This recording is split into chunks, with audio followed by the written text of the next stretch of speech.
এখানে আমি দু রকমের আম কেটেছি। এখানে এই আমটা মোটা মোটা করে কেটে নিয়েছি, দুধের সঙ্গে এটা মিক্সিতে পেস্ট করে নেবো, ব্লেন্ড করে নেবো।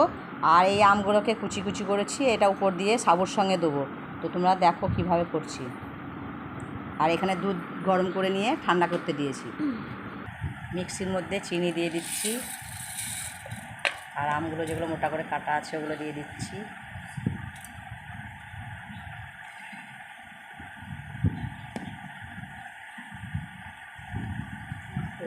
এবার দুধ দিচ্ছি, নিয়ে এবার সবকে একসঙ্গে ব্লেন্ড করে নেবো মিক্সিতে। তারপর আবার আসছি। এরকম ওখানে ব্লেন্ড করে নিয়েছি, এবার বাটির মধ্যে একটা ঢেলে নিচ্ছি।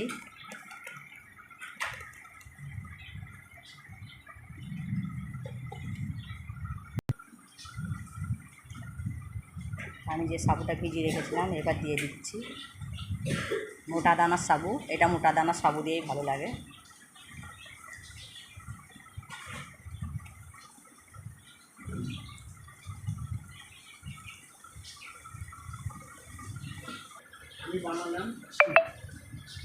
এবার উপর দিয়ে আমগুলো দিয়ে দিচ্ছি। আমগুলো সব দিয়ে দিলাম, এবার আমি একসঙ্গে সব মিক্স করে নিচ্ছি। দেখো, আম, দুধ, সাবু সব একসঙ্গে মিক্স করে নিচ্ছি। এবার আর একটা জিনিস লাগবে, এখানে বরফ লাগবে। এটা ঠান্ডা ঠান্ডা খেতে খুব ভালো লাগবে।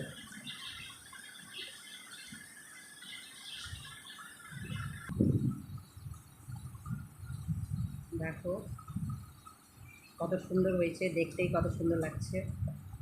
এইভাবে তোমরা বাড়িতে অবশ্যই ট্রাই করবে, খাবে, দেখবে খেলেই মন ভরে যাবে যে হ্যাঁ আমি একটা সত্যি দারুণ রেসিপি খেলাম। আমার নতুন নতুন ভিডিও পেতে আমার ইউটিউব চ্যানেলটা সাবস্ক্রাইব করে রাখবে, আর ফেসবুক পেজ থেকে যদি দেখো তাহলে ফলো দিয়ে রাখবে।